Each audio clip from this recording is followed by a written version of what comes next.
अस्सलाम वालेकुम वीवर्स, मैं हूं एहसान खान और आप देख रहे हैं हमारा यूट्यूब चैनल एहसान रिएक्शन विद एहसान। वीवर्स, 3 से 4 बड़ी डेवलपमेंट हुई हैं, वो मैंने आपके सामने रखनी है। सबसे पहले मैं आपको टॉप स्टोरी बताता हूं, फिर उनकी डिटेल में जाएंगे। वीवर्स, एक पहली जो टॉप स्टोरी है उसने तहलका मचाती है, क्योंकि वो तैयारा कार्गो यूक्रेन से उड़ता है बांग्लादेश के लिए, रास्ते में वो क्रैश हो जाता है, यूनान में वो क्रैश हो जाता है। उसके क्रैश होने की वजूहात क्या हैं, और फिर वीवर्स उसके अंदर जो वेपन्स थे और जो products for defence system Bangladesh के लिए था वो कितने टन था उसमें, इसको लेकर के काफ़ी कॉन्स्पिरेसी पाई जा रही है इस वक्त वर्ल्ड लेवल पे। और कुछ लोग सवाल उठा रहे हैं, क्या ये रशिया की तरफ जा रहा था या फिर रशिया भेज रहा था, या इसके ऊपर काफ़ी बातें हो रही हैं, साजिश हो रही है। लेकिन इसके ऊपर मैंने आपके सामने बांग्लादेश का मौक़िफ़ रखना है। बांग्लादेश ने भी इसके ऊपर स्टेटमेंट दे दिया है। ये तैयारा क्या कुछ लेकर आ रहा था, क्या इसकी डील पहले हो चुकी थी, और ये भी मैंने आपको बताना है वीवर्स इसके ऊपर साजिश कौन कौन कर रहा है और क्यों की जा रही है। क्योंकि बांग्लादेश तो बहुत ही पुरअमन मुल्क है दुनिया में, उसने तो प्यार की मोहब्बत की बात की है, तो इसको लेकर के क्यों इतना इसको मुतनाज़े किया जा रहा है। और नंबर 2 वीवर जो स्टोरी मैंने आपके सामने रखनी है वो भी बहुत बड़ी स्टोरी है। यूरोपीय यूनियन की तरफ से कहा गया है कि हम बांग्लादेश के साथ मिलकर 3 से 4 मजीद सेक्टर में काम करना चाहते हैं। वो कौन कौन से सेक्टर हैं वो मैंने आपके सामने व्यूअर्स रखने हैं। और नंबर 3 जो इससे भी बड़ी खबर निकलकर व्यूअर्स सामने आ रही है वो मैंने इंडियन ओकेशन के बारे में बताना है, जिसमें बांग्लादेश भी आ जाता है और दीगर कंट्रीज भी आती हैं व्यूअर्स। ईरान ने अपने तैयारे ड्रोन्स उतार दिए हैं, क्योंकि आपको पता है कि सदर जो बाइडेन का विजिट सऊदी अरेबिया, और सऊदी अरेबिया का जो वो समिट हुई उसमें जो इफ्तिताही आगाज किया गया, उसमें जो स्पीच की गई मोहम्मद बिन सलमान की तरफ से, उसमें उन्होंने ईरान के बारे में क्या कुछ कहा। अब उसके रद्द अमल में, जवाब में, अब ईरान ने भी बहुत बड़ा फैसला कर लिया है। अब इसके ऊपर देखें कि बांग्लादेश के ऊपर भी असरात पड़ने वाले हैं, पाकिस्तान के ऊपर भी पड़ने वाले हैं, और दीगर कंट्रीज के ऊपर इसके असरात पड़ेंगे। वो मैंने आपको बताना है, इसकी डिटेल देनी है व्यूअर्स। और इसके साथ साथ आखिरी जो स्टोरी है वो भी बड़ी स्टोरी है। आपको पता है कि बांग्लादेश ने सीरीज जीत ली है, क्लीन स्वीप कर दिया है वेस्ट इंडीज को। तो तमीम इकबाल जो कैप्टन हैं बांग्लादेशी, उन्होंने T20 फॉर्मेट से रिटायरमेंट का ऐलान कर दिया है।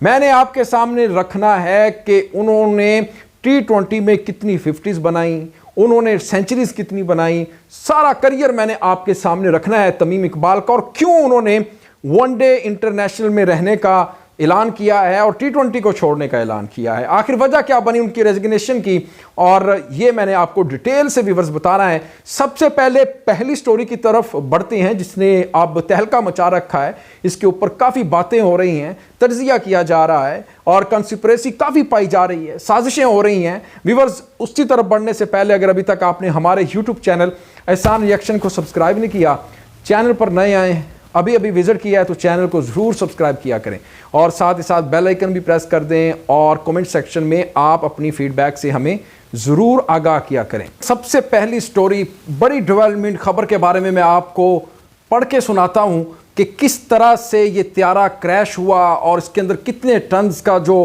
प्रोडक्ट्स फॉर डिफेंस सिस्टम, वो मैं आपको व्यूअर्स पढ़ के सुनाता हूं। असले से लदा यूक्रेनी कंपनी का जहाज यूनान में गिरकर तबाह, अमले के 8 अफराद हलाक हो चुके हैं। यूक्रेनी कंपनी का तैयारा बांग्लादेश जा रहा था। यूक्रेन की कंपनी का यह तैयारा तकरीबन व्यूअर्स 11 टन हथियार लेकर जा रहा था। जो प्रोडक्ट्स थी जिसको वो लेके जा रहा था बांग्लादेश में, उसका जो वजन था वो 11 टन था। व्यूअर्स, एक और पॉइंट है वो मैं आपके सामने रखना चाहता हूं, क्योंकि ये मुआहदा, ये साइन पहले हो चुके थे बांग्लादेश और यूक्रेन के दरमियान। उसके ऊपर एक और स्टेटमेंट आई है, वजीर की तरफ से आई है। जोर दिया गया है कि ये बांग्लादेश वजारत दिफा के साथ, मिनिस्टर जो डिफेंस के हैं, और बैनुल अक़वामी कवानीन के मुताबिक और एक मुतफ़िका मुआहिदा था। उन्होंने कहा कि बदकिस्मती से कुछ मीडिया आउटलेट्स ने दावा किया कि फ्लाइट हथियारों को यूक्रेन ले जा रही थी, जो कि कतई तौर पर दुरुस्त नहीं है। एक और स्टेटमेंट है सर्बिया के जो मिनिस्टर हैं दिफा के, उन्होंने कहा है कि plan was carry 11.5 tons of products made by its defense industry and the buyer was Bangladesh Defense Ministry. He said the crew member were killed.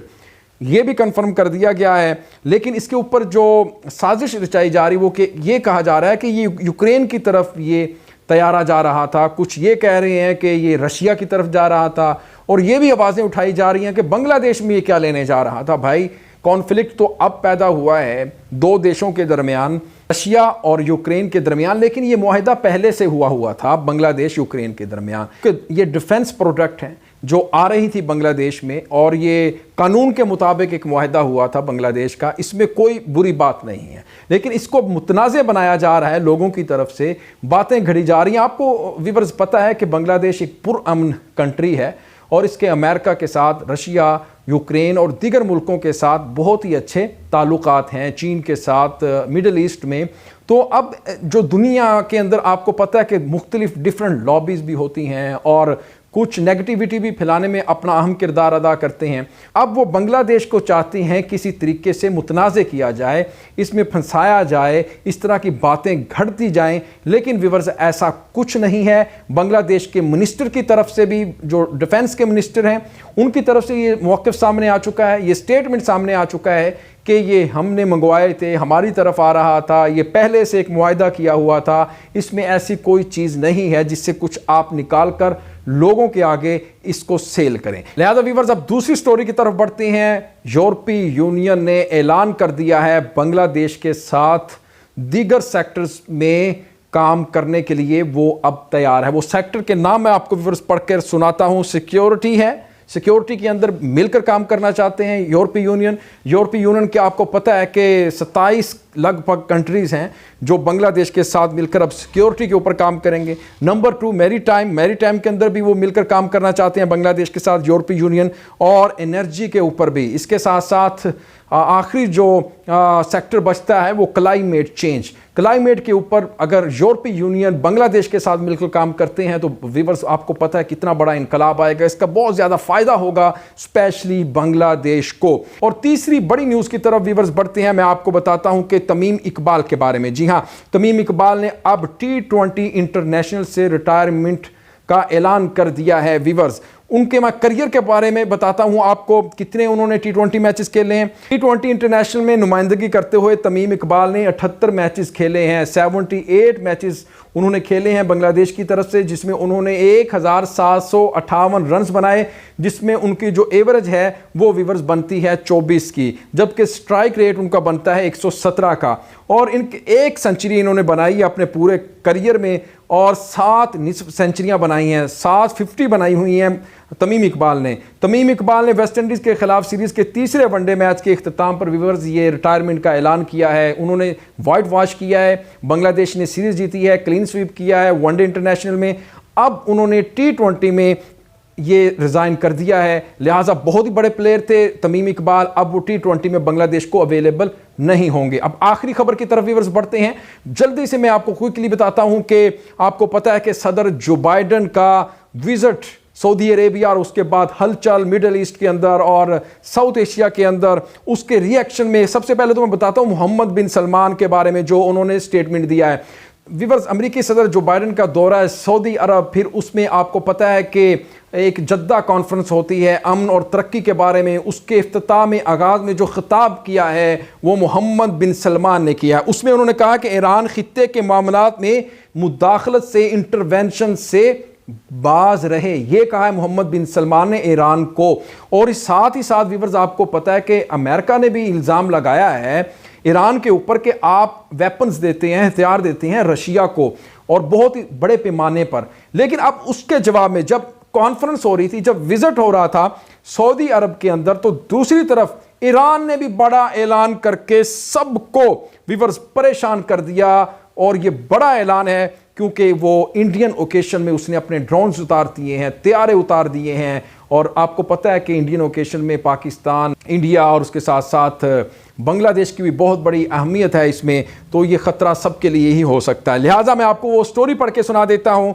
ईरानी बहरिया ने बहरे हिंद यानी इंडियन ओकेशन में ड्रोन तैयारे उतारने का ऐलान कर दिया है, अनाउंसमेंट कर दी है। अमेरिकी सदर जो बाइडेन के दौरा इसराइल के दौरान ईरानी इकदाम सामने आया है। ईरानी बहरिया ने ऐलान किया है कि इंडियन ओकेशन में अपने एक ड्रोन डिवीजन को उतारेगा। सरकारी टीवी ने इस इकदाम को अमेरिकी सदर जो बाइडेन के दौरा इसराइल के दौरान जिस तरह ईरानी खतरे से निपटने की हिमायत की है, ये इसी माहौल में किया जा रहा है, इसके जवाब में किया जा रहा है। ताहम ईरान के सरकारी टीवी की इस रिपोर्ट में यह नहीं बताया गया है कि कितनी कश्तियां, कितने जहाज और ड्रोन्स से लैस की जा रही हैं और इन ड्रोन्स की तादाद क्या होगी। अलबत्ता ये वाज़ेह है कि एक जहाज पर 50 ड्रोन हो सकते हैं। वही बात है कि अमेरिका इल्ज़ाम लगा रहा है ईरान के ऊपर कि आप ड्रोन्स, आप हथियार दे रहे हैं रशिया को, लेकिन जो ईरान है उसने साफ साफ इनकार कर दिया कि आप हमारे ऊपर ये इल्ज़ाम लगा रहे हैं।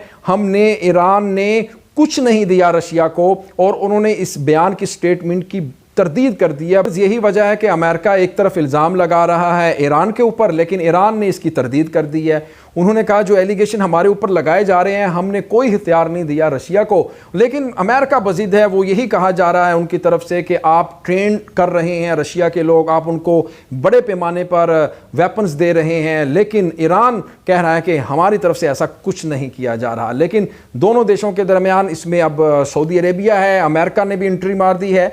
अब व्यूअर्स ये हालात किस तरफ जा रहे हैं वो सब कुछ मैंने आपके सामने रख दिया है। ये रिपोर्ट के बारे में आपने ज़रूर फीडबैक देना। इंशाल्लाह नेक्स्ट वीडियो में आपके साथ एक बार फिर मुलाकात होगी। तब तक के लिए मुझे दें इजाज़त। अल्लाह हाफ़िज़।